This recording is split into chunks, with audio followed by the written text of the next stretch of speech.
sepanjang tahun ini. Kita punya cita-cita yang baru di tahun yang baru ini, dan juga kita punya impian, ya. Apa yang tidak kita capai pada tahun yang lepas itu bukan suatu kegagalan, tetapi kita tetap berusaha karena kita tahu bahwa rencana Tuhan itu ke depan bagi kita adalah sesuatu yang sangat indah bagi kita, saudara.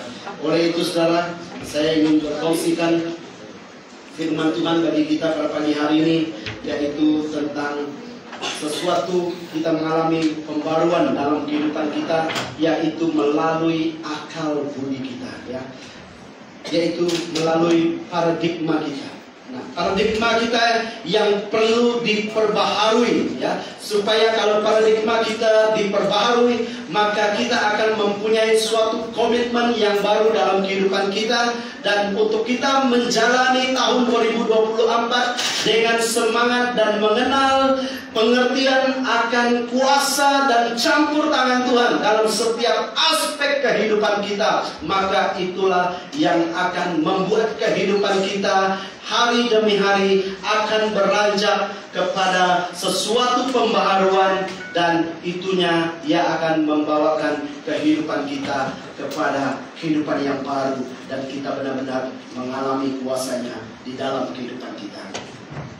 Karena kita percaya, Pak, saudara, di dalam satu tahun ada 365 hari dipercayakan kepada kita, dan satu tahun itu ada 12 bulan untuk kita terus berjuang, dan juga ada 52 minggu di dalam satu tahun kita menyerahkan hidup kita di dalam tangan Tuhan, dan 525.600 menit kita ada di dalam tahun ini, saudara. Jadi tolak satu minggu, tinggal lagi 51 minggu. Sebab ini adalah minggu yang pertama, sudah 7 hari. Jadi tinggal 51 minggu, saudara.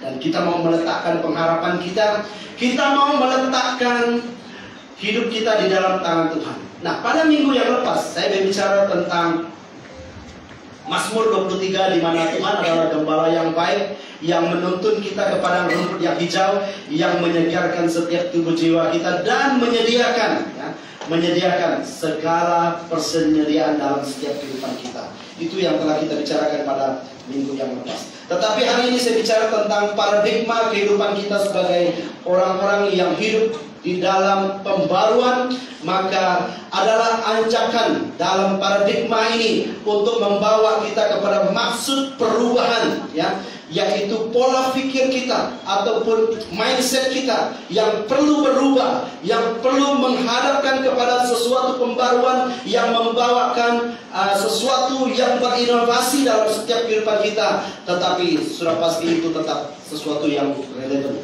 dalam kehidupan kita, supaya kita tidak menyimpang daripada pembaruan-pembaruan yang ada. Karena kita percaya bahwa kemodernan dunia pada hari ini sudah tidak lagi bergantung kepada Alkitab yang cetakan, tetapi sudah beralih kepada cetakan digital ataupun yang merupakan tab dan semuanya. Jadi tidak lagi bergantung. Jadi sudah pasti ada perubahan-perubahan dalam setiap kehidupan kita. Nah, beberapa tahun yang lalu kita juga ada mengalami satu pandemik dalam sepanjang 2 tahun, dan kita sudah dalam itu juga akan mengubah cara kita beribadah, yaitu kita beralih kepada online. Dan dalam hidup ini, kalau kita menerima setiap sesuatu, pasti akan membawa perubahan-perubahan yang baru dalam kehidupan kita. Maka firman Tuhan berkata bahwa ubahlah melalui akal budimu, yaitu paradigma kita, akal kekuatan kita yang perlu berubah, melihat dan menerima setiap keadaan. Pada waktu umat Israel, mereka berada di padang gurun, dan waktu mereka diperintah oleh Musa, dan Musa berdoa kepada mereka karena mereka tidak mendapat makanan. Di padang gurun tidak ada makanan dan tidak ada apa-apa yang perlu dimakan, karena di sana memang tanah yang tandus, kering, berpadang pasir, dan untuk mendapat makanan. Oleh karena itu, umat Israel, waktu mereka berada di padang gurun, Tuhan memberikan mana kepada mereka.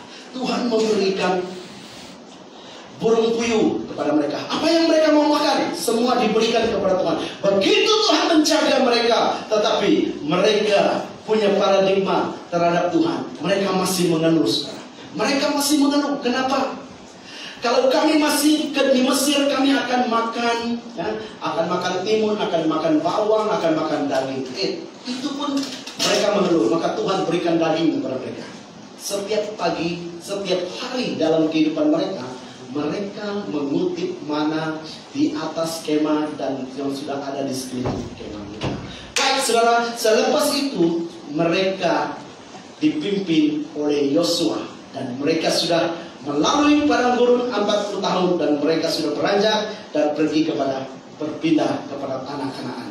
Nah, pertanyaannya saudara, mereka sudah berada di tanah Kanaan dan dipimpin oleh Yosua dan mereka masih menantikan mana tak turun-turun lagi hari ini. Burung puyuh tidak berterbangan lagi di sekeliling kemah mereka. Perubahan sudah terjadi saudara. Perubahan sudah mulai daripada tampuk kepimpinan yang daripada Musa beralih kepada Yosua dan mereka sudah berpijak kepada tanah Kanaan dan Tuhan mau mereka bukan lagi menerima mana yang ada di atas kemah, tetapi Tuhan mau mereka bercucuk tanam. Dan kalau kamu bercucuk tanam, maka kamu akan mendapat hasil daripada cucuk tanam kamu, maka itulah yang akan menjadi makanan kamu. Ya, perubahan. Kalau paradigma mereka belum berubah, melihat sesuatu yang terjadi dalam kehidupan mereka, mereka masih mengeluh. Di manakah mana yang kami sudah dapat sepanjang sudah kebiasaan mereka mendapat mana ada di sekeliling kemah dan mereka sudah lupa bahwa perubahan sudah terjadi. Mereka dipimpin oleh Yosua dan mereka sudah berada di tanah perjanjian. Di tanah perjanjian tidak ada mana lagi. Di sana ada susu dan madu dan tanah yang sangat subur. Maka Tuhan berbicara kepada Yosua supaya mereka harus bercucuk tanam untuk mereka menuai hasil daripada cucuk tanam. Itulah yang menjadi pemakanan mereka sepanjang kehidupan mereka. Dan kalau paradigma tidak berubah, cara pandang mereka yaitu tidak berubah dalam kehidupan, maka mereka tidak menangkap rencana Tuhan. Nah, saya membukakan ini supaya kita menangkap rencana Tuhan dalam setiap kehidupan kita. Tahun 2023 sudah berlalu. Jangan mengharapkan apa yang sudah terjadi akan berlaku pada 2024. Walaupun ada yang terjadi, sudah pasti akan ada pembaruan. Jadi saudara kena siapkan minda, kena siapkan hati, kena siapkan paradigma perlu diperbarui. Cara pikir Anda yaitu pola pikir, yaitu mindset kita perlu berubah di dalam setiap rencana Tuhan, menerima rencana Tuhan dalam kehidupan kita sesuai dengan kebenaran firman Tuhan ya di dalam kehidupan kita, yaitu akan setiap sesuatu itu ada rencana Tuhan, ada maksud Tuhan yang tidak kita mengerti dan yang kita tidak tahu. Tetapi Tuhan pasti akan mau mengubah paradigma kita untuk kita boleh berada di dalam setiap keadaan, setiap situasi, setiap musim dalam kehidupan kita. Kita mempunyai paradigma yang luar biasa yang diberikan pencerahan oleh Tuhan dan kita melihat cara Tuhan bekerja. Kita melihat cara Tuhan mau memberkati. Kita mau melihat cara Tuhan mau mengangkat kita. Kita mau melihat cara Tuhan mau pakai kehidupan kita. Kita mau melihat cara Tuhan untuk bekerja dalam seluruh aspek kehidupan kita. Dan kita mempunyai paradigma yang luar biasa sehingga kita tidak mempunyai perspektif yang hanya bergantung kepada apa yang dilihat oleh mata, tetapi Tuhan memberikan pencerahan yang baru. Apa yang tidak pernah dilihat oleh mata, apa yang tidak pernah didengar oleh telinga, dan apa yang tidak pernah timbul dalam setiap hati kita diberikan Tuhan kepada orang yang percaya kepadanya. Maka inilah pandangan paradigma yang perlu kita ketahui di dalam rencana Tuhan, bahwa kita sudah masuk di dalam tahun 2024. Bukan saja kita membuka paradigma kita, tetapi maksudnya saudara, di dalam komitmen kita juga harus punya tekad. Kalau kita hanya membuka paradigma pembaruan dan kalau kita tidak punya tekad, ianya hanya sama saja saudara. Kalau kita tidak memberikan komitmen yang baru dalam kehidupan kita, sama seorang yang mau tubuhnya mengharapkan tahun 2024 saya akan mempunyai six pack macam saya. Saya akan mempunyai six pack. Apakah dengan bangun besok pagi saya sudah terus ada six pack? Itu harus ada proses dia. Harus pergi ke gym, harus jaga makan, harus ikut semua. Prosesnya mungkin dalam sepanjang tahun ini baru saya dapat six pack. Kalau itu menjadi azam saya. Nah, begitu juga perubahan di dalam kehidupan kita. Dia perlu proses. Bukan tidur malam hari ini dengan makan vitamin dan besok sudah dapat six pack. Wah, luar biasa. Tidak ada sebegitu. Harus ada prosesnya. Sama tadi. Ya, orang Israel tadi selalu karena kebiasaan mengambil mana di sekeliling. Nah, lepas itu bila ada perubahan mereka tidak boleh terima. Perlu bercocok tanam. Untuk bercocok tanam itu ada proses dia. Hari ini tanam tidak mungkin besok sudah tumbuh dan terus berbuah. Ada waktu-waktu. Jadi proses dia mengambil masa dan baru mereka boleh menikmati dari apa yang mereka tanam. Nah, begitu juga kehidupan kita, saudara. Ada proses dia. Ada yang perlu kita lalui. Maka Pariden kita melihat di dalam suatu Yesaya 43 ayat 18 berkata demikian firman-Nya, janganlah ingat-ingat hal yang dahulu dan janganlah perhatikan hal-hal yang dari zaman purbakala. Lihat, aku hendak membuat sesuatu yang baru yang sekarang sudah tumbuh, belum kamu mengetahuinya. Ya, aku hendak membuat jalan di padang gurun dan sungai-sungai di padang belantara. Maksudnya, saudara, Tuhan mau membukakan kita, membawa ada rencana Tuhan kepada sesuatu yang baru. Jangan asik ingat hal-hal yang dahulu kala, asik ingat hal-hal yang lama. Kita sudah harus beralih kepada hal yang baru. Apa yang sudah kamu tinggalkan tahun 2023, apapun perasaan kamu, kedengkian, kebencian, perasaan sakit hati, tidak puas hati, tinggalkan semuanya. Karena Tuhan tetap membawa kita maju. Ada amin, saudara? Tuhan mau membawa kita kepada sesuatu pembaruan dalam hidup ini, supaya kita jangan asik ingatkan hal-hal yang lama, tapi harus ada pembaruan di dalam budi kita. Yaitu melalui pola pikir kita, tindakan kita akan merubah kehidupan kita. Ya, itulah cara Tuhan membawa paradigma yang baru, yaitu pola pikir kita. Berkat akan bertukar dalam kehidupan kita.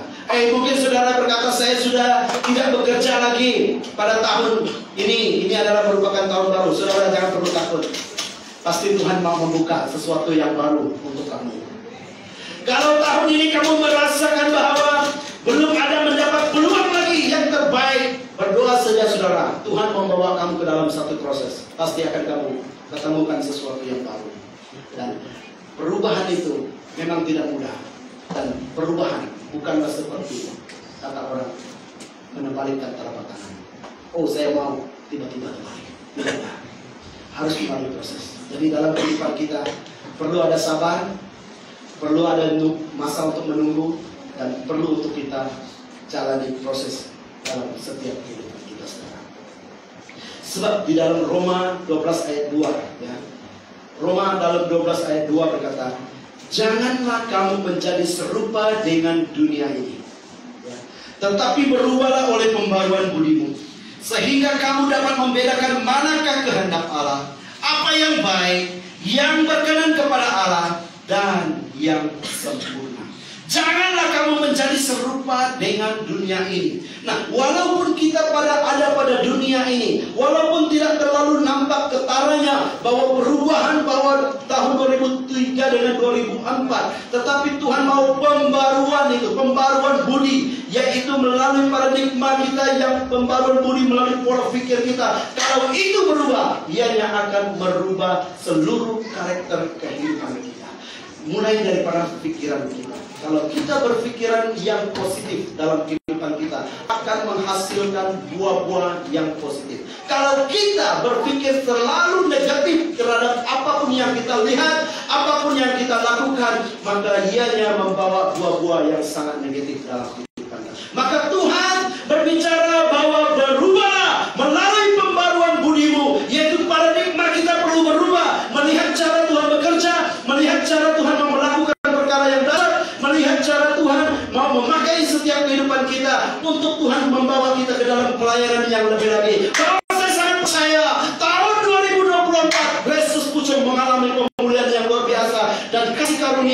tercurah di tempat ini. Dan Grace Church Pucung akan mengalami mujizat yang luar biasa. Amin. Berikan kemuliaan kepada Tuhan kita, bahwa Tuhan menyediakan yang terbaik bagi kita, saudara. Bahwa setiap kita yang ada pada pagi hari ini, kita perlu naik level. Kalau kita naik level, kita menjadi penuntun, kita menjadi penasihat, kita menjadi pembimbing kepada setiap jemaat yang baru datang ke tempat ini. Kalau saudara tidak naik level, bagaimana? Siapakah yang boleh menuntun, membimbing, dan memberikan pengajaran kepada setiap mereka yang baru bersama kita? Maka sangat penting dalam kehidupan kita ada pembaruan. Karena itulah yang akan mengubah perspektif kita terhadap rencana Tuhan yang mau memakai dan membimbing kita ke sesuatu yang baru. Di dalam, karena dia berkata tadi bahwa membedakan manakah kehendak Allah.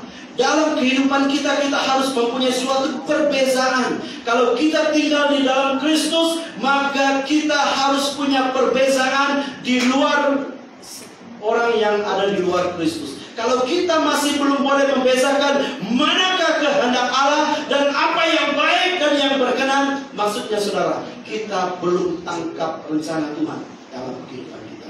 Kita harus tangkap bahwa ada perbezaan orang yang ada di dalam Kristus. Maka itulah firman Tuhan dikatakan, berubahlah melalui pola pikir kita, supaya kita tahu mana yang baik, mana yang tidak baik, mana yang benar, mana yang tidak benar, mana yang tidak patut dilakukan, mana yang patut dilakukan, dan mana yang perlu disingkirkan, dan mana yang perlu diambil.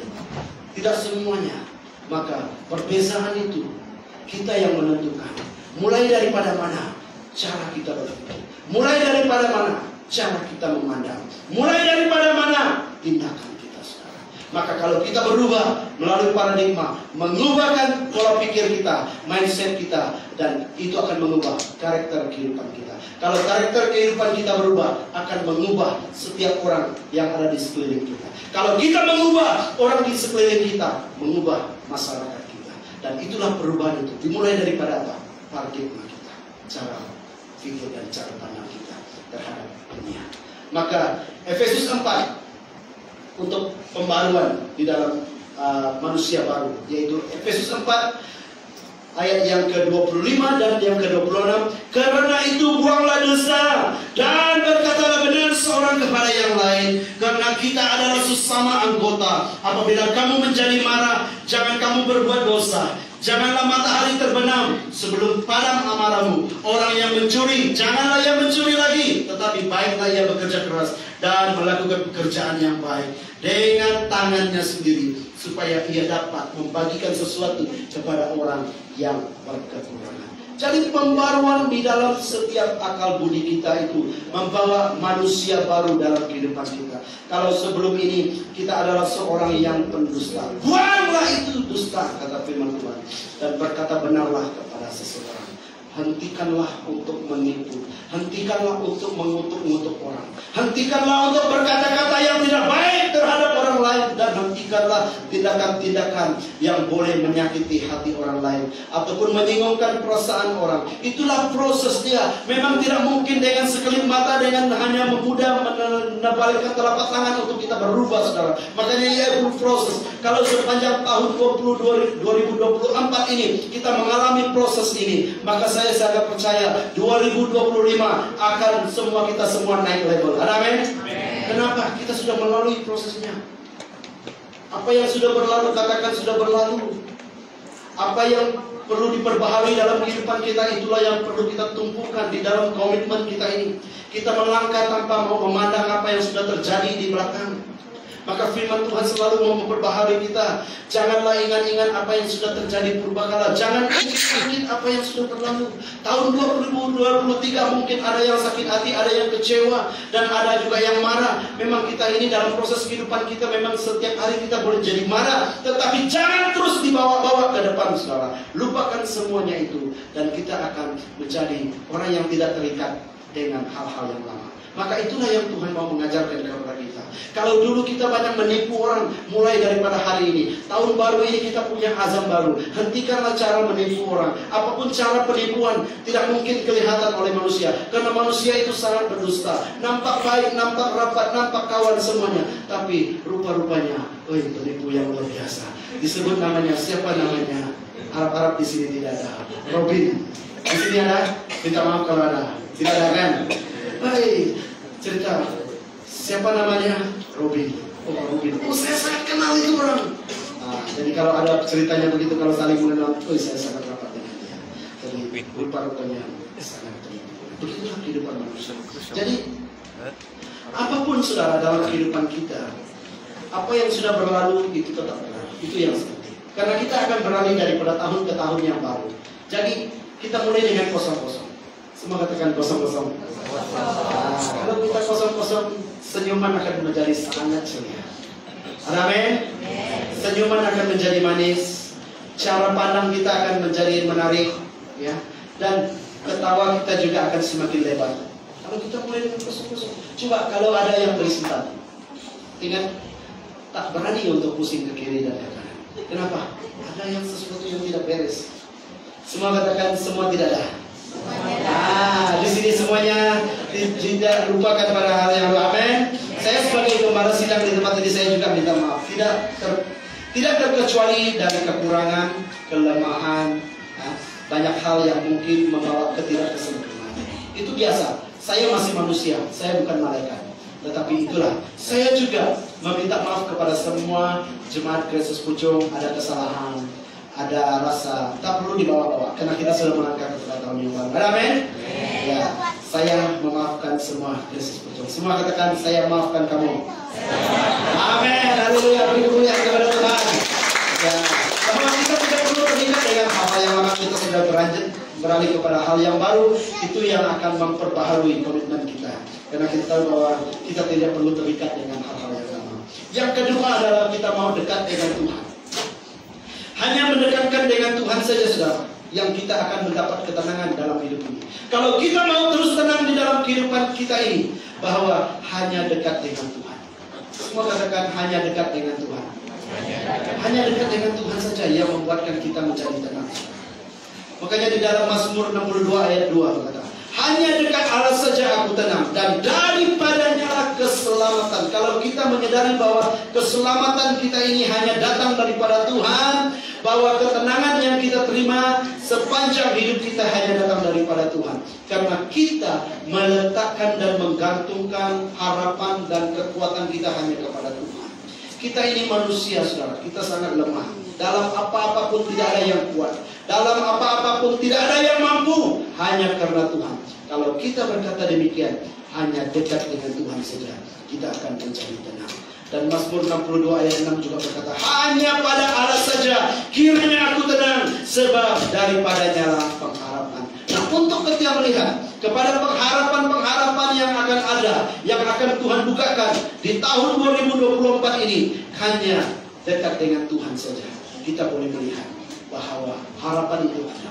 Mungkin bagi dunia ini harapan tidak ada. Oh, ekonomi, sebut saja ekonomi, semua orang tahu, saudara.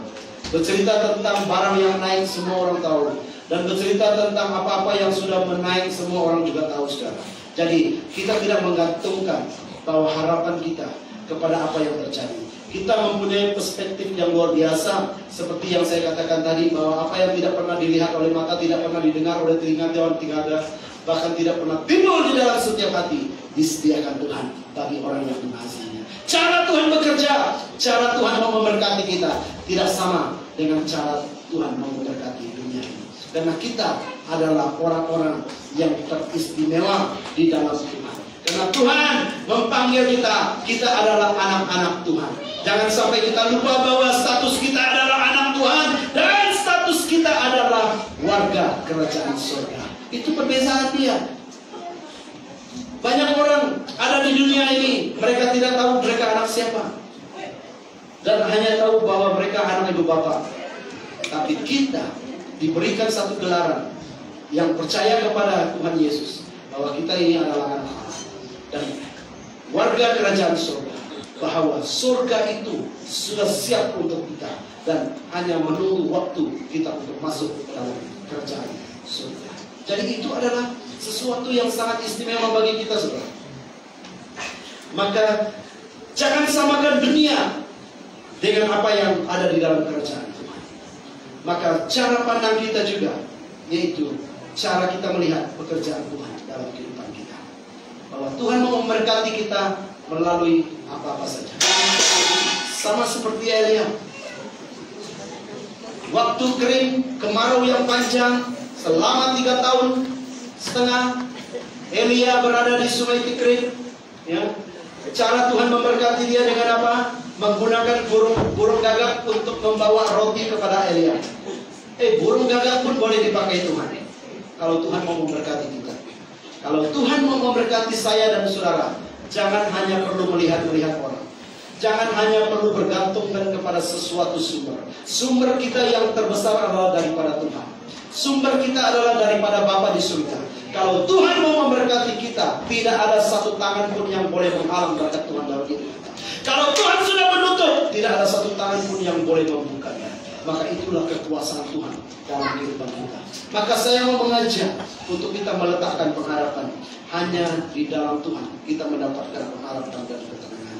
Mazmur 23 ayat 2. Dia membaringkan aku di padang yang berumput hijau, dan dia membimbingkan aku ke air yang tenang. Bahwa dia membaringkan aku di padang rumput yang hijau merupakan apa? Sumber pendapatan kita di dalam pekerjaan kita. Sumber pendapatan kita di dalam apa yang Tuhan bukakan kepada kita. Sumber bisnis kita Tuhan membuka. Itulah padang yang berumput hijau. Dan dia membimbingkan aku ke air yang tenang. Melalui apa kita tahu bahwa itu adalah sumber berkat Tuhan? Melalui apa kita tahu bahwa padang rumput yang hijau itu merupakan yang daripada Tuhan? Hanya melalui firman Tuhan. Itulah air yang tenang, yang menuntun aku ke air yang tenang. Bahwa hanya melalui firman Tuhanlah saudara tahu bahwa Tuhan itu sumber berkat bagi kehidupan kita. Jadi kalau saudara percaya tahun 2024 Tuhan membuka sumber-sumber yang lain, Tuhan membuka berkat-berkat yang lain, Tuhan membuka kepada banyak perkara ke dalam kehidupan kita. Percayalah itu. Saudara mengenal itu dari mana? Melalui firman Tuhan. Amin. Bahwa dialah sumber segala kehidupan dalam kehidupan kita, yang memberikan kita kehidupan yang tenang. Dan kita terus mengandalkan dia. Maksudnya kita tahu bahwa pasti apa yang akan terjadi, tetapi suatu hal yang pasti bahwa rencana Tuhan adalah damai sejahtera dalam kehidupan kita. Mengalami sesuatu dalam kehidupan kita itu adalah perkara biasa. Tetapi rencana Tuhan dalam kehidupan kita tetap damai sejahtera bagi kita. Yaitu Dia mau kita memiliki damai sejahtera. Dan waktu kita merayakan Natal dan kita berkata damai sejahtera di bumi dan di surga. Itulah kedatangan Tuhan Yesus yang lahir di Bethlehem, ya, di Migdal Eden, yang kita rayakan. Dan maka baru semalam kan saya dengar kita sudah buka dekorasi yang tahun lepas. Dan kita akan setiap tahun kita akan mengingati kelahiran Tuhan Yesus, bahwa kedatangannya melalui nubuatan untuk suatu kegenapan dalam kehidupan. Maka Tuhan mau kita bahwa rencananya adalah damai sejahtera. Semua katakan rancangannya adalah damai sejahtera. Bahwa rencana Tuhan dalam kehidupan kita adalah damai sejahtera. Tuhan tidak pernah merancangkan sesuatu yang jahat. Tuhan tidak pernah merancangkan sesuatu yang mencelakakan kehidupan kita. Tetapi setiap kali Tuhan berbicara damai sejahtera, rancangan itu adalah rancangan yang baik. Rancangan itu adalah rancangan yang kita bagi setiap kita. Jadi cara kita menangkap, cara kita menanggapi firman Tuhan itu yang terpenting. Makanya itulah yang membukakan bagi kita, yaitu paradigma kita, cara pandang kita, perspektif kita terhadap setiap apa yang disampaikan, untuk kita boleh menangkap rencana Tuhan dalam kehidupan kita. Bahwa berkatnya bukan yang dikatakan, tahun 2023 saya sangat siap. Saudara, jangan katakan siap. Tuhan tidak pernah berkata kepada umatnya, kamu siap. Tidak. Tuhan selalu berkatakan sesuatu yang menguntungkan. Tuhan selalu berkata untuk memberkati kamu. Saya masih ingat lagi waktu saya masih muda. masa itu saya bekerja di kapal. Dan waktu menunggu detik perubahan tahun itu, yaitu 12 malam, saya sudah standby, sedia di tepi kapal untuk terjun ke sungai. Sampai saja detik 12, saya terjun ke laut. Dan saya berkata, sudah buang sial. Wah, begitulah tanggapan pada masa itu. Bagaimana untuk kita mengalami perubahan di dalam kehidupan. Saya kalau ingat kembali, bodohnya. Itukah perubahan? Dikatakan membuang sial, dan apabila balik daripada laut dan sudah yang sial itu sudah tinggal di dalam. Ini kita tidak punya macam itu. Jadi jangan terikut-ikut kalau ada yang kata mari kita terjun kolam renang buang sial. Jangan itu. Berkat Tuhan selalu ada pada kita. Amin. Jangan main terjun, jangan amal-amalkan yang begitu. Itu tidak ada dalam firman Tuhan. Ya. Karena kita harus berdasarkan firman Tuhan. Karena tidak ada sial, yang ada adalah berkat. Tetapi yang ada juga adalah kutuk. Jadi terkutuklah. Firman Tuhan yang selalu berkata bahwa terkutuklah. Di dalam Yeremia 17 ayat yang kelima berkata, terkutuklah orang yang mengandalkan manusia. Kenapa manusia itu terkutuk? Karena dia tidak pernah mengandalkan Tuhan dalam kehidupan dia. Karena dia berkata bahwa setiap apa yang dia miliki, setiap apa yang dia punya, dan setiap apa yang dia ada, itu adalah kekuatannya dia, itu adalah karena dia, itu adalah karena kuasanya dia, dan itu semua karena dia. Dia tidak pernah berkata itu karena Tuhan. Maka Tuhan berkata, terkutuklah orang yang menghandal kekuatannya sendiri, yaitu kekuatan manusia. Saudara, jangan pernah mengandalkan kekuatan kita. Selalu berkata, semua karena kebaikan Tuhan, semua karena berkat Tuhan, semua karena anugerah Tuhan, dan semuanya karena Tuhan. Maka kita selalu hidup dalam berkat-berkat kelimpahan. Karena kita nikmati semuanya itu. Karena Tuhan yang selalu menyediakan sesuatu yang terbaik yang ada dalam setiap kehidupan kita melalui kuasanya. Kekuatan manusia ini sangat terbatas, saudara. Kita manusia sangat terbatas. Dan kita juga pasti akan kecewa dengan pengharapan-pengharapan yang ada yang kita boleh percaya. Dan dengan apa yang kita lihat dengan mata kita akan mengecewakan kehidupan kita kalau kita menggantungkan kehidupan kita hanya kepada kekuatan, kehandalan, dan kemampuan manusia kita. Tapi kalau kita meletakkan pengharapan kita hanya kepada Tuhan, kita akan melihat cara Tuhan bekerja, dan kita akan melihat kuasa Tuhan dalam kehidupan kita. Bukan semua orang yang sakit itu disembuhkan melalui perubatan. Ada cara Tuhan, mukjizat bekerja. Cara Tuhan bekerja sangat luar biasa. Mungkin banyak perkara yang mungkin kita tidak ketahui, tapi kalau kita belajar tentang firman Tuhan, kuasa Tuhan itu adalah sangat dahsyat dan luar biasa. Cara Tuhan mau menyembuhkan kita, tidak semestinya kita tumpang tangan boleh jadi sembuh. Dengan adanya dia makan obat juga boleh sembuh. Dan saya mau ceritakan, saya baru balik dari kampung. Saya bercuti di kampung ya, selama seminggu, 2 minggu lah semuanya. Oke. Waktu saya pertama kali sampai di kampung, dan ada seorang janda ya di kampung saya, dan waktu saya sampai dan saya bersalam dengan seorang anti, sudah saya salam, saya lihat lagi ke sebelah ujung sana ada lagi seorang anti juga. Jadi saya pergi lagi bersalam dengan dia. Oh, dia tanya, siapa kamu? Oh, saya baru balik dari. Oh, bila kamu sampai? Baru sampai tadi. Rupanya dia sudah macam apa nih? Ingatan dia macam sudah tidak normal lagi, ya. Sebab dia sudah kata, saya sudah demam 2 bulan dan saya tidak boleh buat apa-apa. Makanya saya mengambil keputusan untuk balik ke kampung karena saya tidak boleh bekerja. Saya rasa setiap hari saya demam dan saya makan obat tidak terasa. Oh, rupanya kamu 2 bulan demam. Ya. Oke lah, nanti saya kata tidak ada apa-apa, tapi saya mau berdoa saja untuk kamu. Oh, oke, bagus. Saya tumpangkan tangan untuk dia, saya berdoa untuk dia, saya mengusir keluar itu roh demam dalam nama Yesus. Saya perintahkan keluar ini roh demam dalam nama Yesus. Saya berdoa dan amin. Sudah itu, oke, saya kira saya baru sampai, saya perlu kemas juga kan barang saya, lalu saya balik dan pergi ke rumah saya. Dan rupanya dia kata dengan saya, waktu saya mendoakan dia belum sembuh. Tapi waktu saya berpindah dari tempat dia dan masuk ke rumah saya, dia sudah merasakan sesuatu yang beza. Dan dia sudah melihat bahwa tidak terasa pening lagi dan tidak merasa demam lagi. Dan lepas itu lagi saya keluar dan saya berjumpa lagi dengan dia dan dia bersaksi kepada saya, wah, tadi kamu doakan saya sudah merasa sangat sehat sekarang. Dia kata, wah bagus, puji Tuhan nanti, sebab selama ini kamu sudah demam dan tidak dapat merasakan, ya, merasa bahwa kalau hari-hari merasa demam itu sudah kamu jumpa dokter beberapa kali dan tidak ada obat yang boleh memberikan kelegaan. Dan puji Tuhan, waktu doakan dia sudah merasa sembuh. Dan mulai saat itu dia sudah berkata, wah rupanya kata, Tuhan itu sangat berkuasa. Dia kita sama saya, ya nanti kamu tahu memang Tuhan itu sangat berkuasa.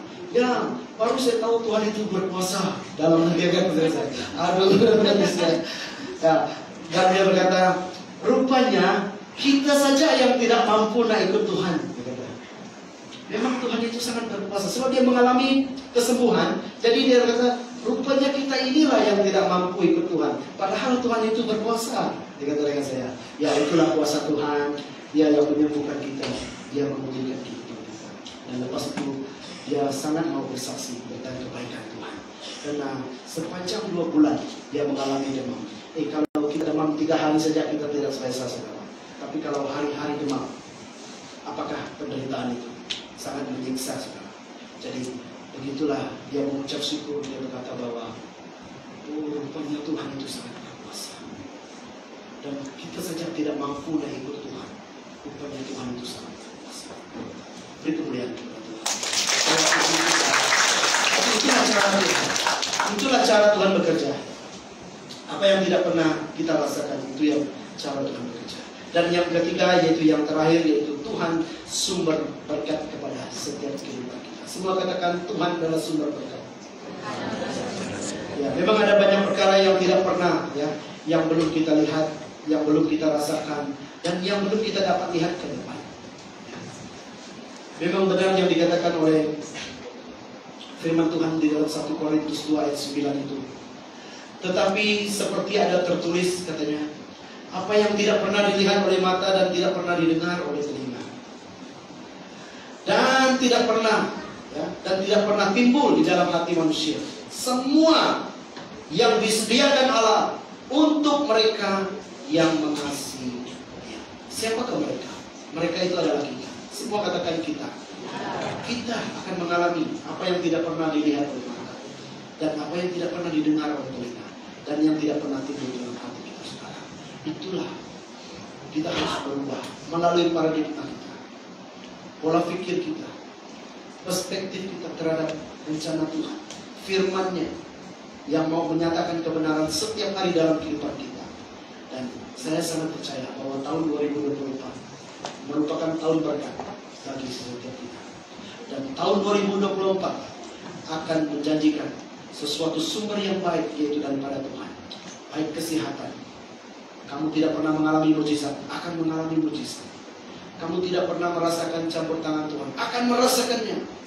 Karena firman Tuhan berkata, apa yang tidak pernah dilihat oleh mata, apa yang tidak pernah timbul dalam hati kita, sesuatu yang kita tidak dapat gambarkan rencana Tuhan dalam kehidupan kita, maka Tuhan sediakan bagi setiap kehidupan kita. Maka untuk kita, hati kita tetap bersemangat untuk masuk dalam tahun 2024. Amin. Orang yang masuk dengan penuh semangat, saudara, akan tetap bersukacita dan hati yang bergelora. Karena apa? Kita diberikan kekuatan yang baru untuk kita memasuki tahun 2024 dengan fokus kita. Yesus adalah sumber harapan kita. Amin. Yesus adalah sumber kekuatan kita, dan Yesus akan melihat, memberikan janji-janji, ya, Tuhan yang belum digenapi akan digenapi pada tahun 2024. Terobosan luar biasa terjadi bagi gereja kita, dan masih banyak yang belum dapat sampai lagi pada minggu ini, minggu depan. Sebenarnya tempat ini sudah tidak cukup untuk kita, dan tahun 2024 ini kita memikirkan bagaimana untuk kita melebarkan lagi ruangan ini. Kalau kita datang semua, kursi tidak cukup. Saya sudah menghitung dan kursi memang sudah tidak cukup.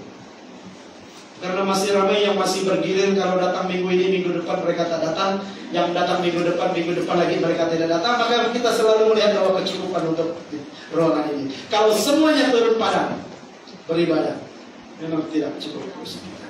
Jadi kita terus doakan rencana Tuhan bagi tahun 2024 ini akan membuka lagi ruangan yang baru bagi kita. Dan saya sangat percaya bahwa di sini ada urapan, di sini ada kuasa Tuhan, di sini ada campur tangan Tuhan. Dari mana kita tahu? Kita harus buka paradigma kita, pembaruan dalam setiap kehidupan kita. Cara Tuhan bekerja, cara Tuhan mau melakukan perkara yang dasar, dan cara Tuhan mau menggunakan setiap kehidupan kita.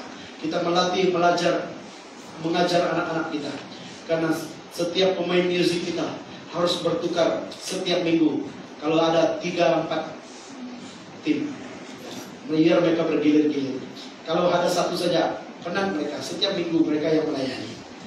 Dan worship leader semakin diperbanyakan. Ada 6, 7, 8 orang worship leader. Wah. Jadi kalau boleh lagi, kalau kita semakin besar, tidak ada cara lain. Kita akan membuka 2 sesi. Satu sisi pagi, satu sisi petang. Haleluya. Itulah cara kita untuk menyelesaikan apa yang kita hadapi. Dan itu akan terjadi bagi gereja ini. Saya sangat percaya rencana Tuhan ke depan untuk memberkati gereja kita. Karena urapannya sangat luar biasa. Penyempurnaannya bagi setiap kehidupan kita. Maka kita akan mengalami bahwa Dia adalah sumber segalanya, menyediakan.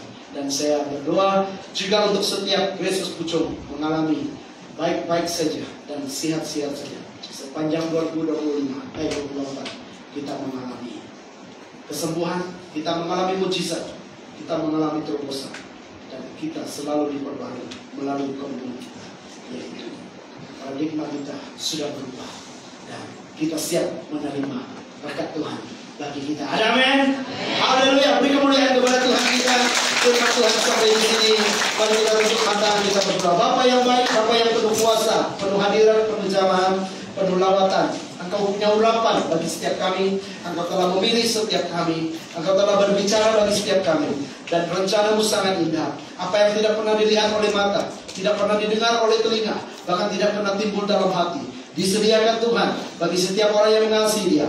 Yang mengasihi Tuhan adalah kami berkata-kata karena kami percaya bahwa itu adalah bagi setiap kami pada pagi hari ini. Tahun 2024 yang menjanjikan terobosan baru, menjanjikan hadirat Tuhan nyata di dalam setiap kehidupan kami, mengalami kuasa-Mu dan mengalami mujizat-Mu dan mengalami kehidupan pembaruan melalui akal budi kami, yaitu paradigma kami sudah berubah, pola pikir kami sudah berubah. Maka kami percaya bahwa tindakan kami akan berubah dan siap menikmati kuasa-Mu, siap menikmati hadirat-Mu, siap menikmati lawatan yang sangat dahsyat bagi setiap kami. Rencana sepanjang tahun 2024 kami meletakkannya di dalam nama Tuhan Yesus yang berperkara besar dan yang akan menyediakan jauh lebih baik dari apa yang kami harap.